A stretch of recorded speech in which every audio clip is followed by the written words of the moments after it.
final excellent discussion for you that's going to be led by Bryan Tramont. I will let him introduce our esteemed guest, but let me introduce Bryan. I think everybody here probably knows Bryan, so I won't go through all of his qualifications, including being named best telecom lawyer for as long as we can remember. But let me also say, though, that Bryan is amazing. He seems to know everybody. He's friends with everybody. Has really helped me figure out how, help think about TPI, where we go, where we're going, what we're doing, and kind of the complications of policy from all different perspectives. And it's been just extremely, extremely useful to me. I hope you never bill me for that because I couldn't possibly afford it. But Bryan, please take it away, and thank you so much. Thank you, Scott. It's great to be here. And to wrap up today's conference, congratulations, Scott and Jane, on an amazing job in pulling this all together under extraordinary circumstances. Your tireless efforts to keep us safe and to put on a great product. Oh yeah, Slido is still available for those of you who would like to rescue the two commissioners from the questions I wrote. So I am really thrilled to be here with two good friends.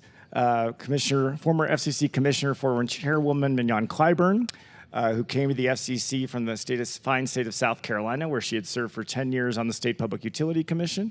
11. 11. Okay, really? Okay. Okay, I'm afraid to go anywhere else because I'm doing this off the top of my head. And then formerly worked in the newspaper industry and has a long and distinguished career in government and is now independently consulting.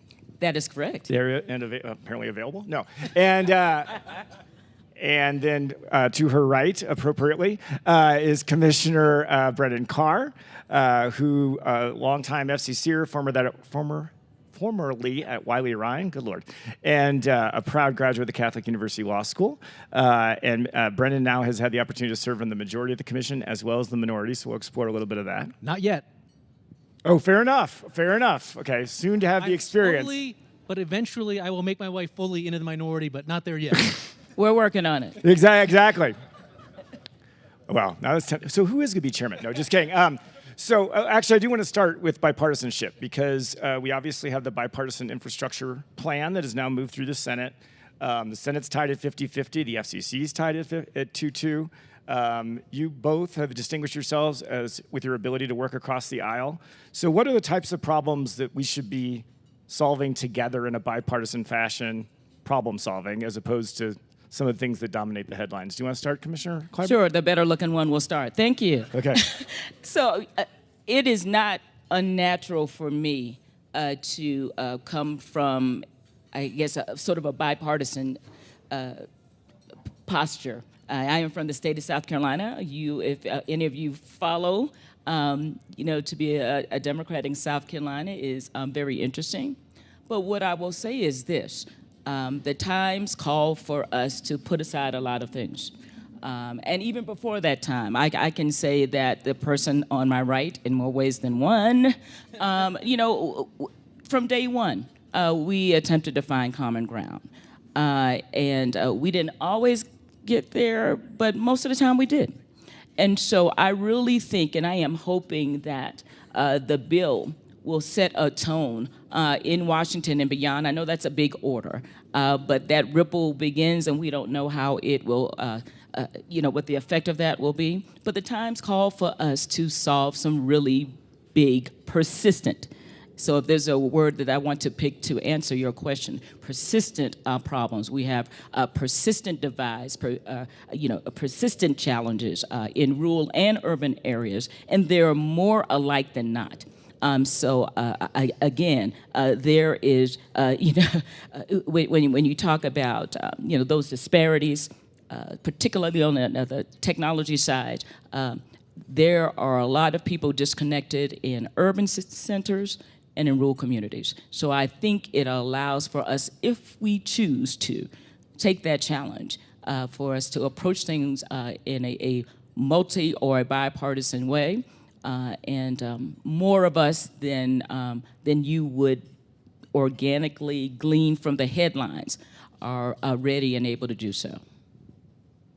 Well, I like to echo a lot of that stuff. It was a real, honor and privilege to work with the commissioner and then the chair. I was just a staffer in the general counsel's office when you were the chair of the agency and got to see sort of firsthand the leadership that you showed there. And I know some people talk about the acting chair designation, and to me, I know this is maybe a legal aside, doesn't really make any sense for the FCC. Acting is usually when you're put into a position that requires Senate confirmation, but you haven't gotten it yet. That's not the case at the FCC. All you need is a letter from the president to be chair. So in my view, Commissioner was the chair of the agency. Thank you. Broke a couple of barriers to get there. Rose Marshall is the chair of the agency, in my view, at this point. I don't know that I'm breaking news on that front or anyone. No, I think you're okay. But look, I'd say this, when you get back to Washington, D.C., the incentive structures in place right now are to drive people to their political corners. That is where the reward system lies right now, and I think that's not a great thing. If you contrast that to where we are at the FCC right now, it's the opposite. The incentive structure right now at the FCC, particularly being 2-2, is to drive to the middle. And a lot of people in January and February lamented this concept of gridlock, deadlock. The FCC is not going to get anything done, and I think the opposite of that has been true. We stood up from scratch a $3.2 billion emergency broadband benefit program. We stood up from scratch a $7 billion, what I call E-rate program to help get low-income students connected. We're on track to hold a 3.45 gigahertz auction. We're doing national security items. So there's an awful lot that the FCC is getting done right now because the incentive structure for everybody is to work to the middle. No one is blocking items. No one is getting everything that they want, but we're getting bipartisan, common sense things done. And I think that is a rarity in Washington right now. And I think, again, I really enjoyed my time overlapping on the commission with Commissioner Mignon. Clyburn, Yeah. with Mignon. I'm trying to get the You right. forgot my name. Yeah. After I said chair and then commissioner, I'm trying to figure out which one I'm supposed We're to. in Aspen. Oh, It's Mignon. beautiful. It's Mignon. Mignon. All right, we'll go with that.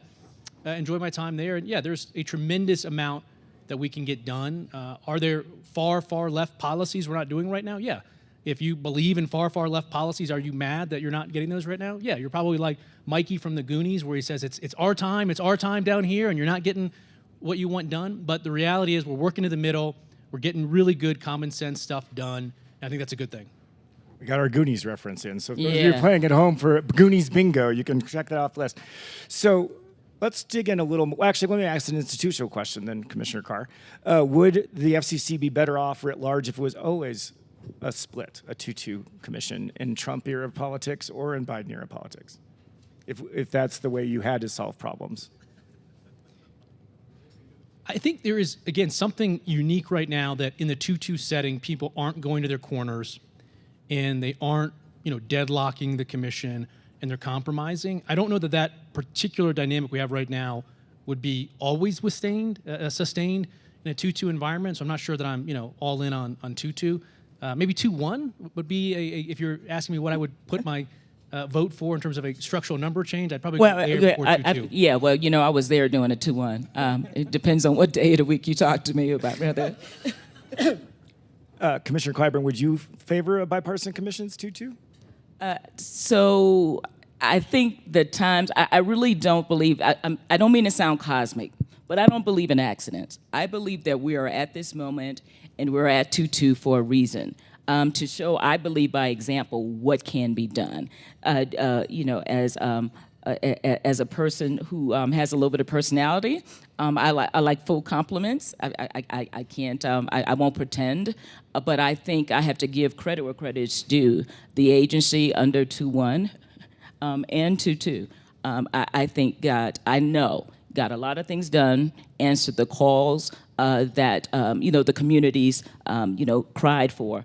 And I just think I am a in-the-moment person, people leveraging the times and the talents that they have to do what needs to be done.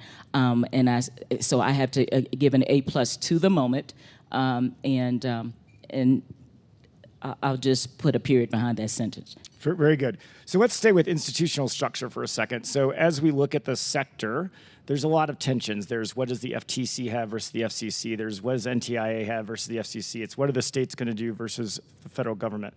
Do you think the structures are right for the emerging sector? Do we have the right balance in terms of everyone staying in their lanes and people, the industry, and the American people getting what they should out of the regulatory structure for this dynamic sector? I think one interesting example to look at is big tech, large technology companies.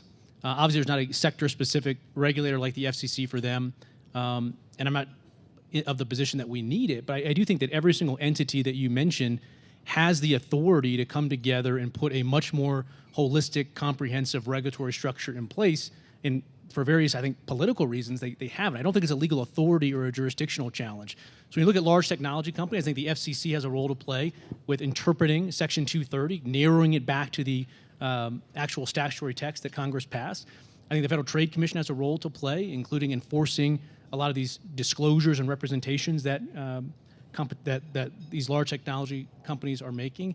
I think DOJ and antitrust law has a stronger role to play when it comes to large technology companies. I'm not of the view that we need to upend antitrust law and adopt entirely different standards, but I do think we need different tools. I mean, our approach to antitrust developed in an era where we had slow-growing and slow-moving monopolies, right? You didn't go from a single track of a railroad to billions of miles of track overnight. But now you can go in the technology company from no users to billions of users virtually overnight. And I'm not sure we have the tools to deal with large consolidations of power that can happen so quickly that we see in the digital economy. So I think the FCC, states, FTC, DOJ need to up the tools that they have in order to rein in big tech. Because my view is, look, I don't think we've ever seen a bigger delta between power on the one hand and accountability on the other that we see with big tech. And I think how we got here is these large technology companies, in my view, amassed power in a blind spot for Republicans and Democrats alike. I think for Republicans, there is this very strong sentiment, particularly inside the Beltway, of this sort of fundamentalist libertarian view that said if a large company wants to do it, who am I to say anything different? Who is the government to step in? I think on the political left, you had, particularly from 2008 to 2016, a political ideological alignment between a lot of these tech companies and the administration. And so I think there was a failure to hold accountability on that side of the aisle from that. So you had this, what I view as blind spot on the right and the left that led to this massive growth in power in Silicon Valley. And I think now we're starting to see that change on the right and the left. And I think that's a good thing, but there's a lot more we need to do in terms of changing and enacting positive law to get where we need to be. So I think I'll address it more sort of agency or federal specific, just looking at the lane of the old agency, my former agency that I love a lot. So I answered that, what I interpret, do we have the tools needed? I have to say yes and no. And I am not trying to resurrect, the monosyllabic, answers from our former colleague, the former gentleman from the gentleman from Michigan. But I will say this: we have, particularly at the FCC, many silos that I believe are preventing us from tackling many of the problems that are before us. We've got bureaus. I'm not knocking them. We have, I guess I'll just say, legacy ways of doing things that I don't think all the time, position the agency well. And this is not just the FCC, but position the agency well to answer the call. We've got a unique opportunity with the infrastructure bill promise. You're administering the Affordable Connectivity Program, which again is answering the call of the day. But here's where some tensions where I have, and this is, it's going to be a matter of about 6 minutes. I know some of you are taking bets when we say, when will they disagree? Here we go now. I really believe, because I was a state regulator for more years than I was a federal, that there needs to be more collaboration. There needs to be more respect of what happens at the state and local level. I think there needs to be a more customized approach when it comes to state and local levels. And I know, when you're talking about deploying new networks, it's not going to happen from Washington, D.C. It's going to happen on the ground. So when you talk about access to rights-of-way, poles, and other infrastructure that's very necessary to build, that's going to happen at home. And so, for us to be in, go from zero, you've heard me say this, from zero preemption to preemption, I've got a problem with that. Because what it will take to really connect these communities is to be unsiloed, do things, differently, in some cases inorganically. The states are in a great position to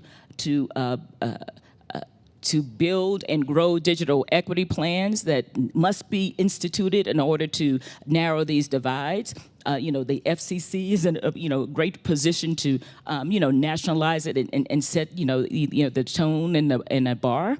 But I think government needs to look at itself. Agencies need to look at themselves in the mirror, because there's some fine tuning, I think, that they could benefit from. When we talk about, that there's the disruption that we see in Silicon Valley, there needs to be more disruption when it comes to, these agencies, because multiple benefits will flow when that happens. So I'm not saying throwing out everything conventional, but there are a lot of things conventional that we need to take a hard look at and say, are we getting that universal service bang for our buck?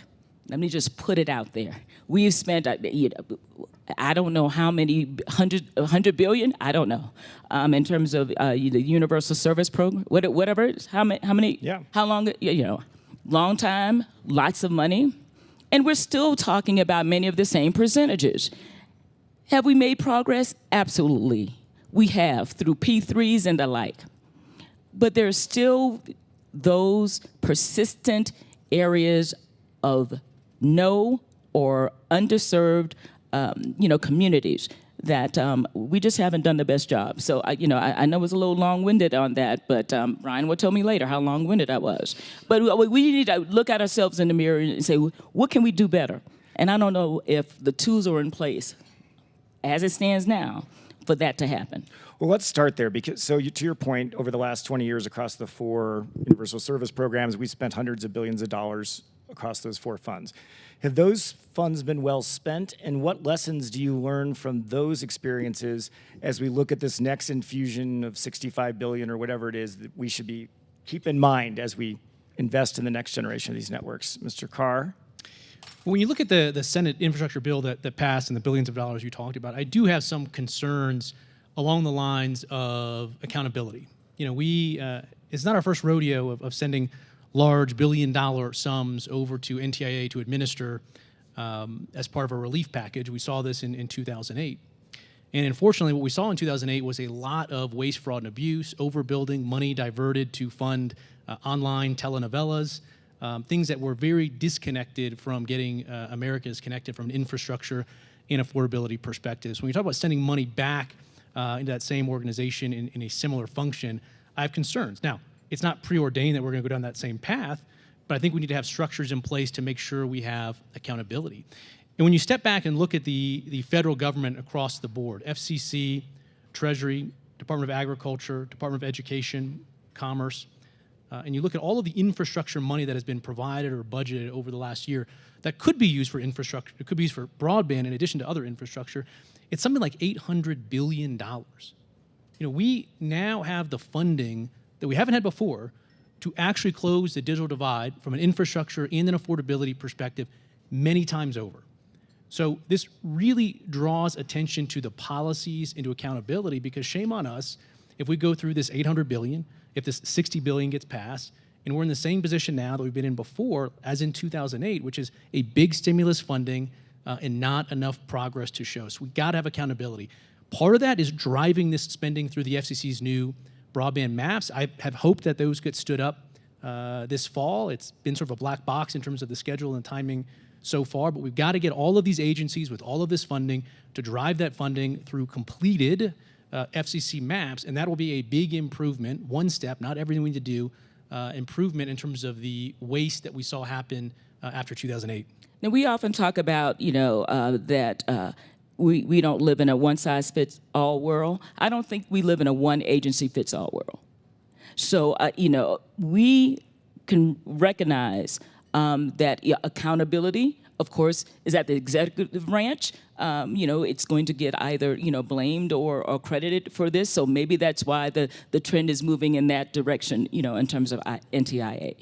But there might be a bit of a bias on I just think the FCC is probably in a better position to execute it well. But I don't believe in exclusives when it comes, to closing these gaps and serving these communities. I do believe in conditions, though. Here's another place where we may or may not see the world the same way. When you get that dollar from that Universal Service Fund, I think you should build quickly, fast, efficiently, and to communities that need it the most. It is not your slush fund. Yes, I said it. It is not your slush fund. It is supposed to be that P3 agreement, that partnership, that we're going to close these divides and do it effectively. So, so I might have lost 2 clients. So, but no, that's okay. no disagreement there. Look, as we talk about all these other agencies that are being involved, particularly being brought in through this infrastructure package, it is important that the FCC continue to maintain and assert leadership in this space, and particularly on the spectrum side. So if you look back the last couple of years, from my perspective, when Chairman Pai left, he had sort of unleashed this spectrum tsunami. We had 6 gigahertz of spectrum licensed for 5G that we got out there, thousands of megahertz of unlicensed spectrum, and left a lot of spectrum in the pipeline. And up to now, we have been riding that wave that Pai left. And that's great. We've been issuing licenses for C-band pursuant to the decision that we issued a couple years ago. We're holding a 3.45 auction later this year pursuant to legwork we put in place. But we have to continue to show leadership, not just to ride the wave that Pai set, but to get new spectrum bands stood up and put in the pipeline. And that's why earlier this year, I gave a speech where I laid out 5 or 6 things on the spectrum front that we at the FCC need to do this year to maintain the pace and cadence of the last couple of years. It includes an auction this year of 2.5 gigahertz spectrum. I got to speed up because I see Bryan lifting his microphone up. We should start a notice of proposed rulemaking. This is our panel. Don't worry about it. Keep it. Looking at 3.5 gigahertz spectrum, whether we can up the power limits there. We should look at Uni 2C, which is roughly 5.4 gigahertz, to see whether we can allow more intensive Wi-Fi use of that band. There's 6 gigahertz where we need to both allow very low power devices to communicate there, plus client-to-client device communication. So there's a lot of bipartisan low-hanging fruit on the spectrum side that we got to get going on, because we can't just ride that Pi spectrum wave. All right, I want to pull it back if we can to infrastructure for a second. That was the way the mic was coming out. So I think there's 3 legs of this stool. There's the actual infrastructure for people who don't have it. There's affordability, and then there's relevance.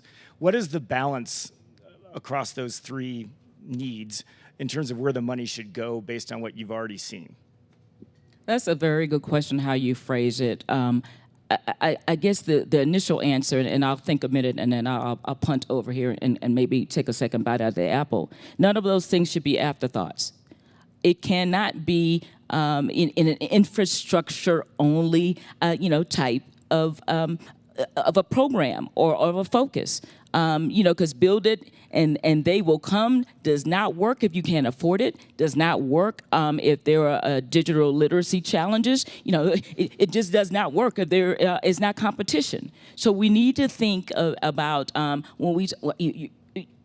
when you talk about an all-of-the-above approach when it comes to technology, we have to have an all-of-the-above approach when it comes to goals and objectives. And we've got to recognize, if you ask me if it's 40% or 50%, I don't know the answer to that yet. I think there is a lot of data that will inform us that way. There are a lot of P3s that are out there that, will help us make that decision better. But what government in an ideal world and agencies like the FCC in an ideal place are supposed to be, they're supposed to be backstops. They're supposed, where markets don't work as ideally for our goals, for the aspirations that we have, for the persistent divides that we have. Here's government to help fill in that gap. So we cannot, I don't think, look at ourselves through a corporate lens. We really have to look at this being efficient and taking some of the best qualities that a corporation might have. But your customer, the people you're serving, American consumers, and they need to be able to afford. We know what the benefits are if they have telehealth. and if again, anybody with a child, you guys can afford it, but you were near people who could not. And for those of us who do not think affordability is a part of the equation, I'll meet you up on that, on the highest hill. You'll get down quicker than I will. But seriously, I really am psychologically that passionate about it because you cannot ignore that side of it. Yeah, I agree. Look, there's multiple components and things you need to do to bridge the digital divide. And there's this, meme that has developed where it's like Republicans want infrastructure built, Democrats want affordability problem. No, we both want both. There's multiple components to this. We have to do both. And this is something that is meaningful to all of us. It's why, we serve. I I remember a couple years ago, I was in Philadelphia's Sharswood neighborhood, traditionally under-resourced community. Mm-hmm. I met a woman there named Tommy. She grew up in West Philadelphia. She dropped out of high school when she was 16, when she had her first kid. She worked at a debt collection agency, a dead-end job for 16 or 17 years. And what she told me was that broadband is the backbone of the community. And she used an internet connection to lift herself and her family up out of poverty. She shared a Wi-Fi hotspot. Not sure that it complied with all of the FCC rules in terms of how it was used, but it is what it is. And she went to technical college. She said she couldn't have gotten her work done without that hotspot. When her kids had to go live with their family while she went to school, she used the connection to stay in touch with them. And she went to work for the Philadelphia Housing Authority, and now she's getting a master's degree in mental and behavioral health services so she can give back to the community. And she said none of that would have been possible if she didn't have a connection. She's got 5 kids now. She's buying her own house. These are the type of stories that stick with you when you understand the power of a connection. And I can't help but share my story when I was on Skid Row, out in California. Not necessarily the destination, when we look at, it's a tough place to be. And I met this lady who called herself Frenchie. She looked well put together, from head to toe. But she said at one point in her life, the only address she had was an email address. Now, when you hear a story like that, you're going to hear me crack up a little bit. When you hear a story like that, it reaffirms that you cannot think second or third or fourth about what this means. It is not just about the infrastructure in the ground. It is about access. It is about affordability. It is about enabling these communities. And that's what an FCC does. And we cannot afford, I believe, to do things in the traditional way going forward when you have the Frenchies of the world that you would not know by looking. But she admitted to me where she was before. That's the power of connectivity. And that's the power that we have in our hands. You as scholars, those who represent, corporations, and me as whatever I define myself up today, and from a regulatory standpoint. But what I guess I'm trying to drive home is that we need to constantly recalibrate ourselves and that scale to ensure that we are not shortchanging and having as an afterthought the human capacity and the side that individuals need for that the connection to make a difference in this country. So there's been a lot of swirl about the the shovels in the ground money, and whether it should be only for fiber, it should only be 100, it should only be certain technologies, or we should have a preference for munis. Where do you come down on those sorts of cuts in terms of where the money should go when it comes to the unserved or the underserved? Look, if you're going to solve a problem, you need to bring your full toolkit with you. A couple weeks ago, I was in a small town in North Idaho. They were very clear. It's not Northern Idaho. It's North Idaho. Good to know. And I was with a fixed wireless provider, and they had just put up on a cell site a new fixed wireless connection. And virtually overnight, it brought high-speed service to about 5,000 homes in this underserved or no-service community. And if you had only allowed fiber to be built to that community, it would have been 10x the cost. But more than the cost even, they said it would have been 5 to 10 years to get fiber to all of those 5,000 locations. So when you think about how to get people online with high-speed service today, there's going to be a different tool for a different circumstance. So we cannot put the thumb on the scale for any particular technology. I agree. I also will add, I totally agree. So when I add this, do not subtract what he just said. You know, the one thing I will add in terms of fiber, you can't have 5G without fiber. And so, so when Congress is talking about that as a part of the regulatory gumbo, you can't discount that. Now, you know, you're not saying that, and I'm not negating what, because I know some of my friends in the news media and others will say, I am not negating. I am just saying all of this we have to recognize that these evolutions are codependent, are fueled by others. And I am, you know, I just co-authored an op-ed, you know, about, you know, fixed wireless solutions. So I am not a one-trick pony or whatever that term of art is. And so I just want to affirm that a lot of these things are built on the foundation of, you know, like fiber, you know, so we can't ignore that either. Commissioner Carr, we've gotten a couple questions from the audience from Slido related to the RDOF auction, so I thought I'd direct those to you. One is, what are the lessons from it, particularly vis-a-vis mapping? And were the shortcomings the reverse auction itself, or was it really just about the mapping software? And then, relatedly, should RDOF 2 be postponed until Congress moves further on the infrastructure bill? No, I don't think RDOF should be postponed. I think what needs to happen in terms of order of operation is we have to get these, what I've called for to be done this fall, these targeted broadband maps done. And they need to be targeted 1.0 maps that are sufficient to let us get going on RDOF Phase 2 and the 5G fund. I think what we learned from the auction process is it is a very efficient way to deliver federal support. We got a significant discount in terms of the amount of dollars needed to connect people when we went through the auction mechanism versus other modeling approaches. I think that's a good thing. Look, there's always been a tension in the FCC's approach between low barriers to people participating in our auction, which is the front-end short-form application, and the later review that we do at the long form. And you could say, look, we need to front load more of that review and do some stronger vetting to disallow people to bid.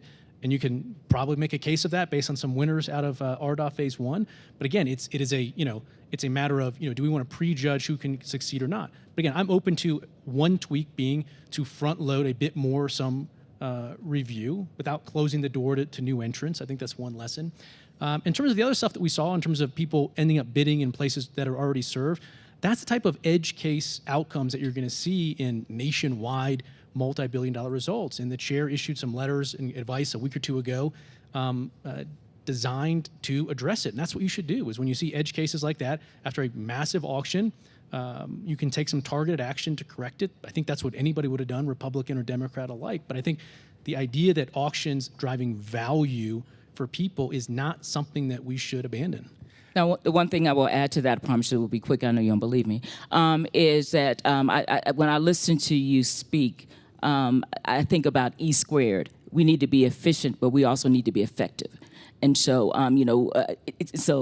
I'll just, we've got smart people in the room, I don't have to continue, so I told you I'd be quick. Are you a reverse auction fan, Commissioner Clyburn? I am not going to, I am, whatever you saw me vote on during my FCC years, I support.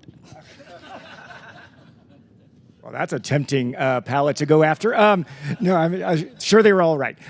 Commissioner Carr, there's a fair amount of enthusiasm for reverse auctions in the audience.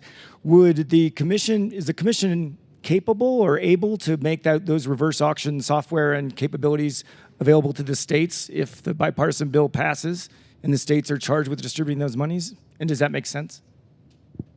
It's a good question. I don't know. I do think, again, first and foremost is we got to get an agreement. I don't know that we have it yet, that all the federal agencies and the states with their own money are going to drive through the map. I mean, that's got to be first and foremost. And then, of course, it'd be great to get the efficiencies that come from reverse auctions out as well. I just don't want to be, again, we've got enough money to close the digital divide multiple times over. Shame on us, 3, 4, 5 years down the road, the $800 billion's gone. If the $60 billion is voted on, that's gone. And we're still at a persistent digital divide. We've got the money. We just need to get the right policies. And we've got a lot of information. We've got a lot of data. We just need to follow. We just need to address the need.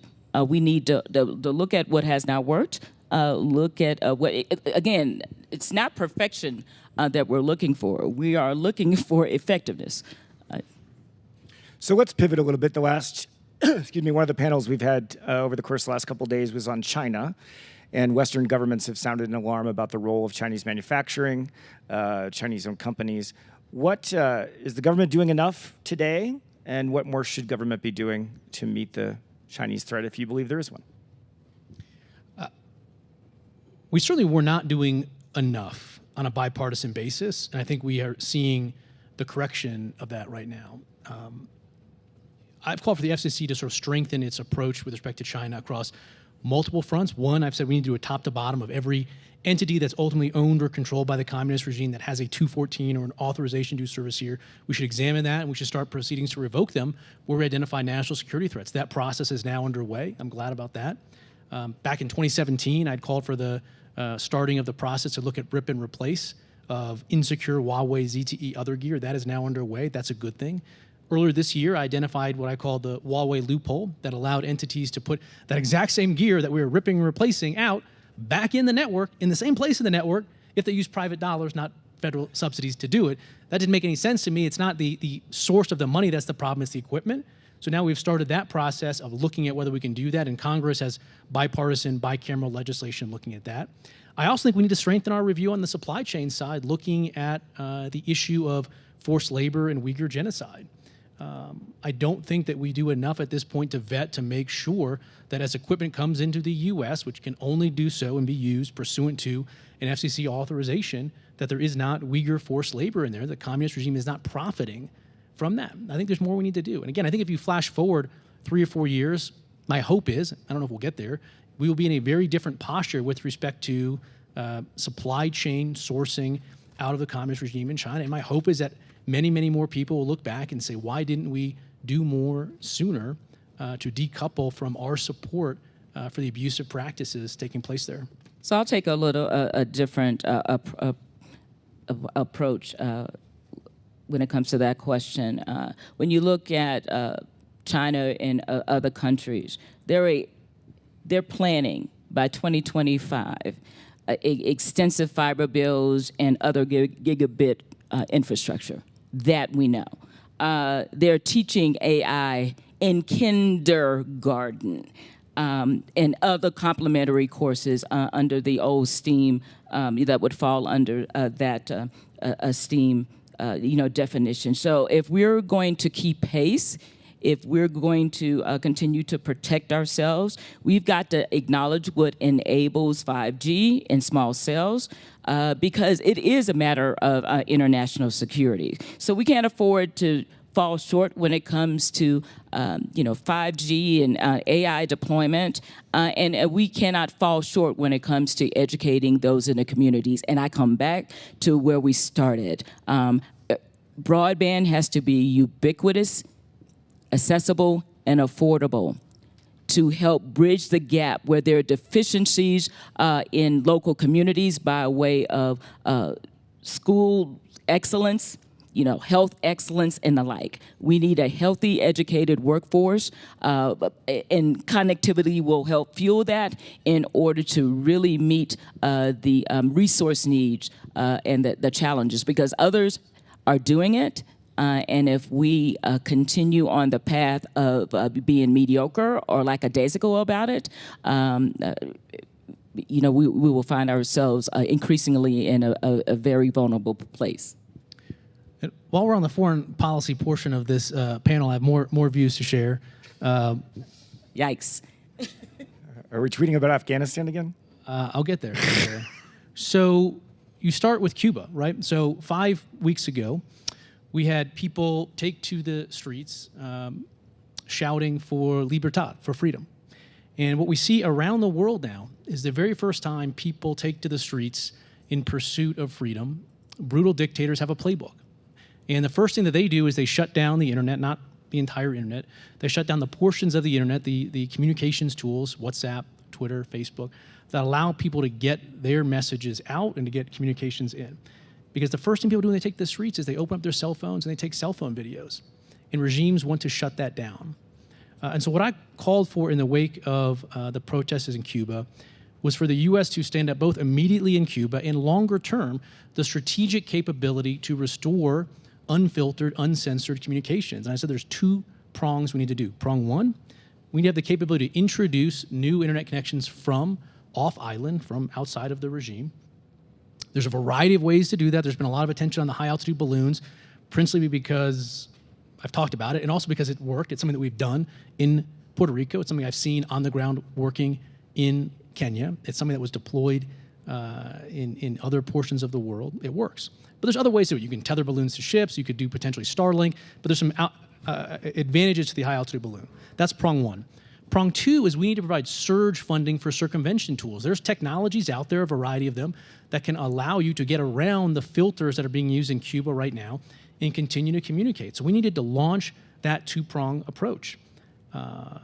Within days of Governor DeSantis and others urging that, President Biden came out and said he's exploring options to do just that. And I was very, very heartened by that. I think it's the right move. Now, it's been 5 weeks later. There's been a lot of navel gazing and not a lot of action. That's disappointing. And I think what we're seeing right now in Afghanistan is going to, in my view, further hasten the calls to stand up this strategic capability. I'm not going to get too far in the weeds on Afghanistan, but I'll tell you this. You know, we are going to see, because of cell phone videos, because of text messaging, because of social media, images, pictures, and information that I guarantee if you guys watch over the next couple of days, it's going to bring tears to your eyes. It's going to be a tragedy. And it's going to be seen in the way that other brutal crackdowns have not been seen before because the connections are there. Eventually, when they have the capacity, the internet's going to get shut down. Communication devices are going to get shut down. So now is the time that we need to redouble our efforts to establish this strategic capability to keep uncensored, unfiltered internet connections available globally. We've done this for decades, right? We have Radio Marti that broadcasts into Cuba. We had Radio Free Asia. We've always said, look, the modern form of communication, we're going to give you access to that. Started with the printing press and Thomas Paine, accelerated the revolution, right? Free flow of information over the most modern form of communications accelerates the downfall of regimes that govern without the consent of government. Progressed to leaflet dropping in World War II. It's Radio Marti now. And the next frontier of that is unfiltered internet, and we need to stand that strategic capability up. Want to get down on foreign policy, or are you okay? I do not, but it made me think about platform regulation, and I don't know if you... Happy to do that too. I know you do. I'm happy Always to hard talk to, about yeah, it's hard to draw them out, you know. I was going to pivot. Let's do platform regulation. Well, okay. All right, I was going to go somewhere. Let the moderator moderate. Oh, now I get the panel back. Yeah. Cybersecurity. When you were at the commission, you voted to enhance the commission's role vis-a-vis cybersecurity. Some of those steps had been taken back under the Trump administration. What do you believe the proper role for the commission is, and how does it fit in the constellation of overall cybersecurity defense? We had a great fireside chat earlier with the Chief Product and Information Security Officer at Comcast, who she detailed some of these stories. So just wanted to touch base on that one. You know, I said it jokingly, but I really meant it. I stand by every vote and every decision that I made, because I really don't believe that the lines of demarcation or regulatory lines are that clear. So when it comes to where we do have very clear jurisdictional influence. I just think there needs to be, layers of protection, layers of capacity, and I just don't think that the FCC should be, silent here. So that's the short version. Look, in the physical threat world, there is something called the situation room. There are not these situation rooms. And I think that is the model that we need to take in the non-physical cyber world. We need to have one place, one table at the federal government that this is organized through, and we at the FCC need a seat at that table, an important seat, an important voice, but what we can't have is multiple different silos standing up cyber best practices or not best practices or oversight. And I think DHS makes sense as the place where that virtual situation room should be with respect to cyber threats. The FCC needs to go to DHS, have a seat at that table, and provide our network expertise, but we need to run it through DHS. We don't need to stand up parallel cyber regimes across different governments. So again, I just want to make clear that a person who doesn't believe in silos, who recognizes that there should be cooperation between agencies, did not necessarily contradict what you said. And ask your question about platform regulation. I'm getting there. Well, I simply, want to frame it right through the prism you just mentioned. Okay. So, should there be many situation rooms for platform regulation, or a situation room for? And where does the commission fit? You know, there are a number of things that need to take place, in my view, to rein in big tech. First is Section 230 reform. I view that as necessary but not sufficient. I've laid out my views on how I think we should do that. I think we need to recognize that Section 230C1, in my view, says if you leave speech up on your website, your platform, you're not liable for that content. I think that is great. That is a pro-speech, pro-diversity of thought provision. I think we need to look at C2 and say courts have misconstrued it. C2 applies to takedowns, not C1. And by the way, C2 is a much narrower provision than what courts have said. So if you want to take down speech, not just with your First Amendment protections, whatever the scope of those may be, but with 230 protections as well, you need to fit more precisely into the categories of C2 that Congress identified. But I don't think that's enough. I think we need to impose transparency obligations. I think the FCC can do that. Just like we impose transparency on ISPs, I think we can impose them and should impose them on large tech platforms as well. I think we need some accountability provisions. If you have a provision, for instance, that says, I don't engage in partisan political takedowns, but I do have this other policy over here that you violated, you should have the ability to challenge that on a pretextual basis and say, you said you took me down because of this, but in reality, I think you did it because of partisan political reasons. You should have the ability to challenge that under this idea where there's even a policy that says we don't engage in partisan political takedowns. And the last prong is I do believe that we need to impose affirmative anti-discrimination obligations on large tech platforms. I'm not of the view that we need to take large tech platforms as square pegs and fit them in the round hole of common carriage or public accommodation law. What I think is we need to take the anti-discrimination ideas and rules that have been applied to common carriers in public accommodation contexts and apply that to these large technology platforms. That would mean prohibiting discrimination based on political ideology, just the way that we do, particularly, for instance, in DC, in some of our civil rights laws. And I also think while we're seeing all of this, in my view, discrimination and censorship taking place on social media, I'm worried that we are also seeing that bleed into the financial services applications market. And for instance, you've got Jack Dorsey, who's the CEO, obviously, not only of Twitter, but of Square. And right now, Square is in the midst of purchasing Afterpay, another financial services application. I think there's a lot of questions that regulators should be asking about how that platform is going to be run. For instance, is Jack Dorsey going to take the block list that he maintains on Twitter and import that into Square and into the financial services market? I think there's really important questions here that need to be raised, and maybe this transaction is the context in which to do it. So I won't get as detailed. I'll just state the obvious. As technologies evolve, so must our laws. But we have to always consider, and I'm not contradicting you, how online platforms are different. There are undeniably, issues occurring on platforms today, such as excess hate speech, but we need to remember a few things. Online content is fueling competitive choice, and we don't want to do anything that would inadvertently harm that choice. And when we talk about platforms and online regulation, we're not just talking about those big companies. We're talking about the entire internet, ecosystem, which consists of individuals and smaller companies. So any changes we make to the ecosystem must consider the impact on them. So, where should the buck be? I don't know where things. Should it be squarely with Congress? Who knows? What I do know, and is that any type of intervention should not come from the FCC. All right, so we got that teased out. Let's do some other areas of maybe disagreement. I'm still, at least one vote shy of getting 230 reform. Right. So we'll see. So, Commissioner Clyburn, you alluded to it earlier about a general reluctance to preempt. Commissioner Carr might have been more comfortable with some preemption, particularly on the infrastructure side. Do you think that the Commission should revisit some of the decisions on the infrastructure side that happened during the I do. I think some of the decisions, while well-meaning, with a twitch here, I think it went too far. I mean, I was a state regulator for 11 years.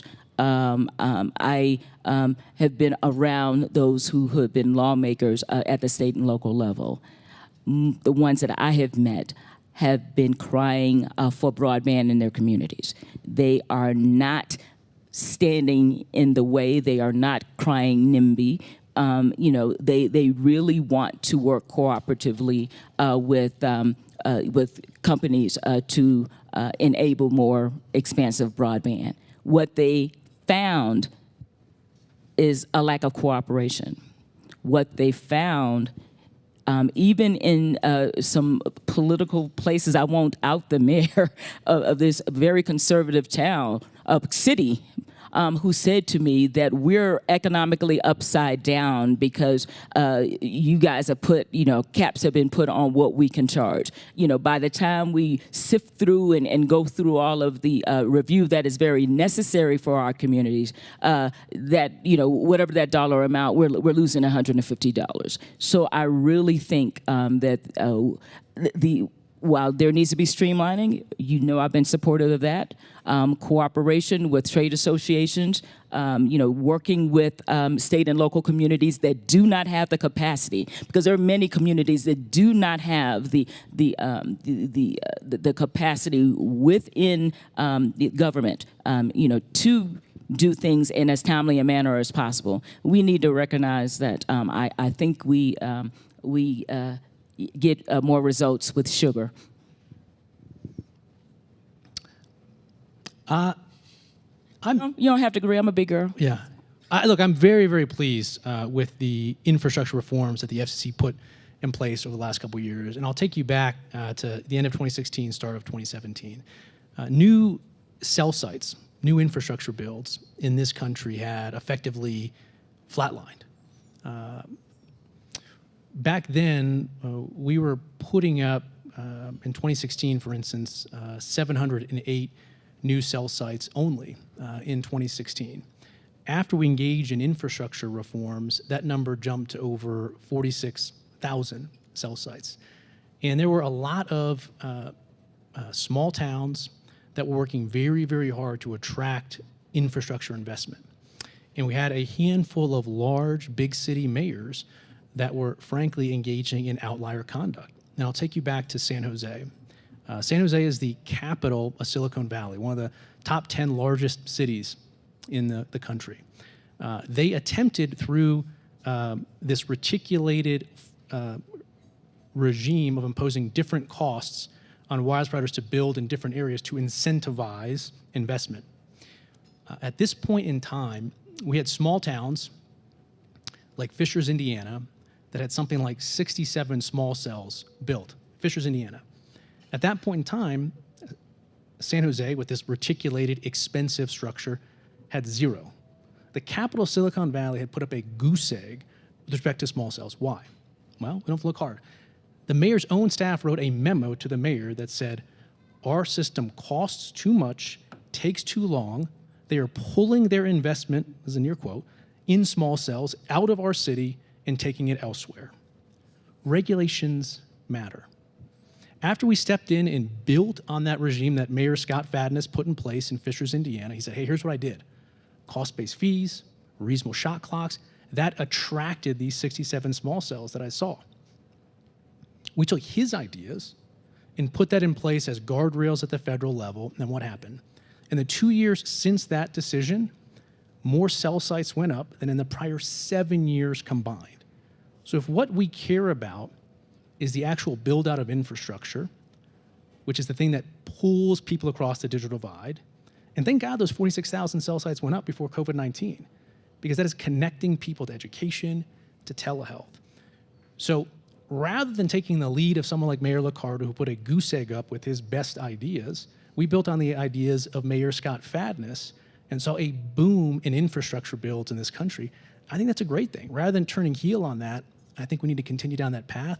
And frankly, the Ninth Circuit agreed with the FCC on this one, so I'll take the win. So yeah, go ahead and take the W. No, I'm not going to argue with that, but I can say to you that in a not so small town, not so far away from here, a Republican mayor complained to me about what they were losing. Now you could talk about the gate you have.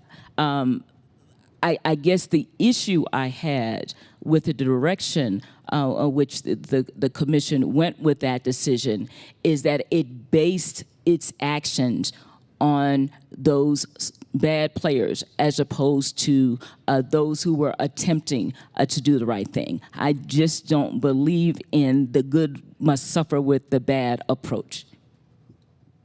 All right, let's do a final wrap-up question. What was the most fun, or what is the most fun thing that you, or most interesting thing you got to do as a commissioner, other than this panel?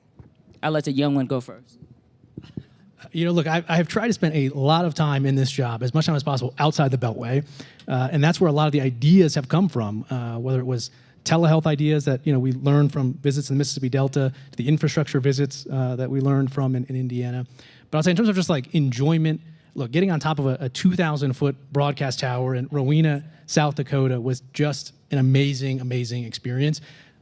I've also been a mile down underground in South Dakota at a mine that was using connectivity to run some high-end scientific research. So getting out in the field with the women and men that are actually building this infrastructure, I got to say, like, I love all of you, but cutting the 7 layers of lawyers and lobbyists out between the FCC and the people actually building it is a very worthwhile endeavor.